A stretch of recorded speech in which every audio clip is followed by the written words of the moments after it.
Major breaking news, a huge Second Amendment win in the United States Court of Appeals for the Third Circuit, which covers the states of New Jersey, Pennsylvania, and Joe Biden's Delaware. The Third Circuit today just declared that they are not going to hear En Banc.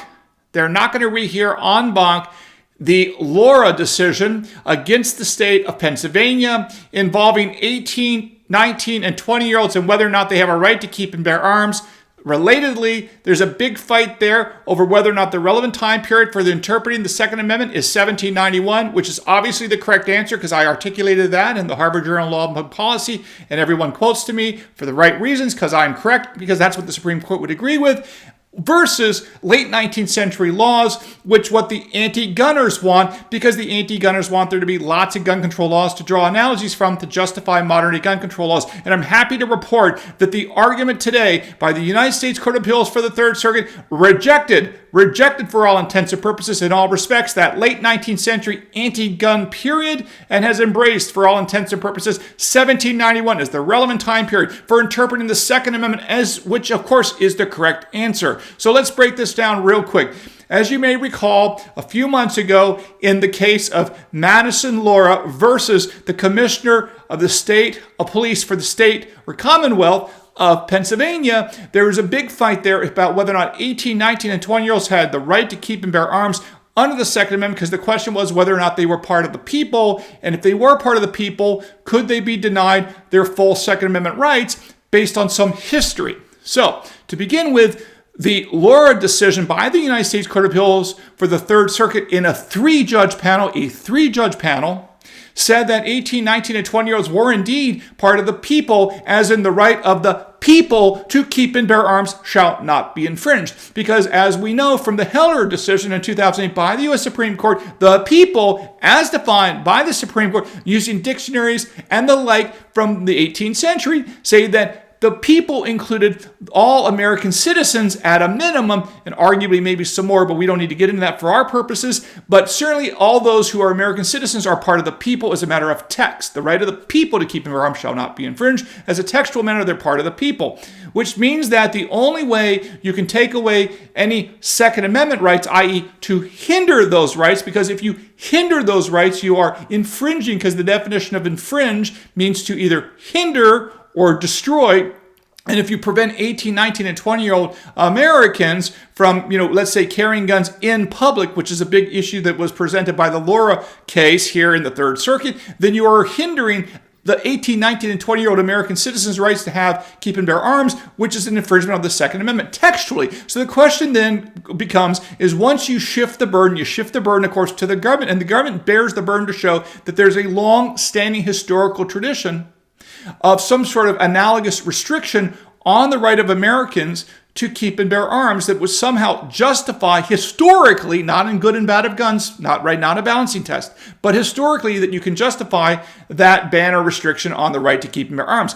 So what happened here, and this is very good for us, this is extremely, extremely good for us.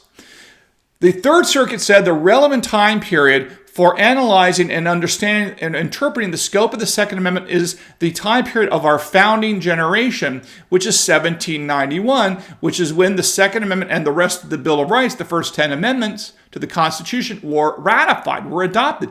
That, of course, is the relevant time period to look, and that is clearly the right answer. I explained this in detail in my scholarly article that everyone likes to cite to, but it's not my thinking. It's really, I'm telling you what the Supreme Court's going to do and what the Supreme Court has already articulated in all their precedents. So it's not like it's just Mark Smith making it up. I'm just saying what the Supreme Court's going to do. It's really the Supreme Court that matters, and if you look at the Supreme Court on this, they're clearly going to look to 1791 as the key time period. But what happened, as I predicted, was the anti-gunners don't like to look to historical analogs in the 1791 founding era period. And why is that? Because there really are very few gun control laws, because Americans thought the right of the people to keep and bear arms was a fundamental individual right on par with the rest of the rights articulated in the Bill of Rights. So why would the same people that think the right to keep and bear arms is one of the most fundamental, sacred, pre-existing rights in American life in the 18th century, and at the same time pass a bunch of gun control laws that would restrict it? It makes no sense. So the fact is that there's no gun control laws at that time period is consistent with the text of the Second Amendment. So let me carry on.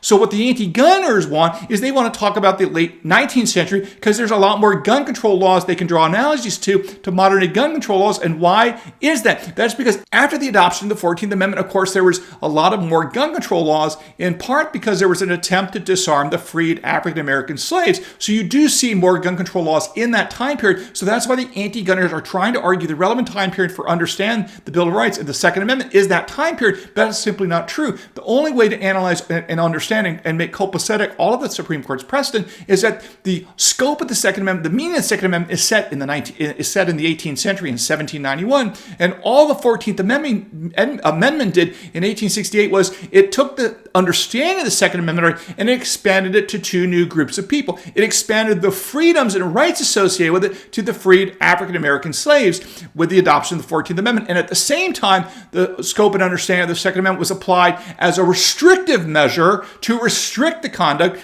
of state and local governments, not just the federal government, which was the only government entity originally restricted by the 1791 Second Amendment. So all you do is you take the 1791 understanding of the Second Amendment and apply it in favor of the African-American slaves that were freed in the late 19th century, and you apply it to the local and state governments to restrict their abilities to violate the Bill of Rights, including the Second Amendment. That's how it all squares together. And I'm happy to report the Third Circuit essentially adopted this exact view by denying the request to hear this case en banc. Now, there was a dissent here by Judge Krause, who's absolutely a Looney Tune anti-gun judge, and she is so terrible on guns. I'm just going to read one sentence so you can see how bad she is. This is what she wrote in her dissent, upset that the Third Circuit is allowing the Lara case to stand and not hear that case en banc. This is what she writes, quote, "In today's America, by contrast, where firearms include automatic assault rifles and high-capacity magazines, and our population is mobile, diverse, and largely urban."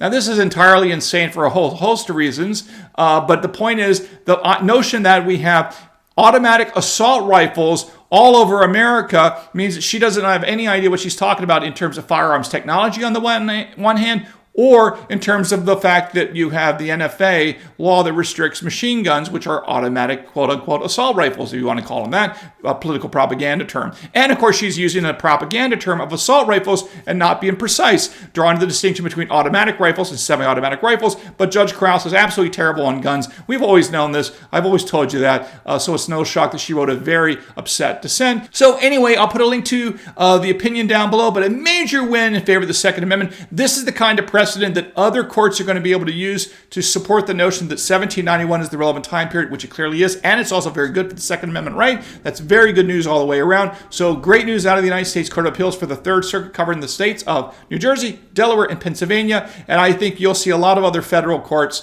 around this country citing to and relying upon the brick of this legal precedent given to us today by the United States Court of Appeals for the Third Circuit. So there you have it. All right, folks. Hope you learned something here today. Make sure you subscribe and resubscribe. Don't forget to follow me on X at 4Boxes Diner. And we will see you again soon here at the 4Boxes Diner.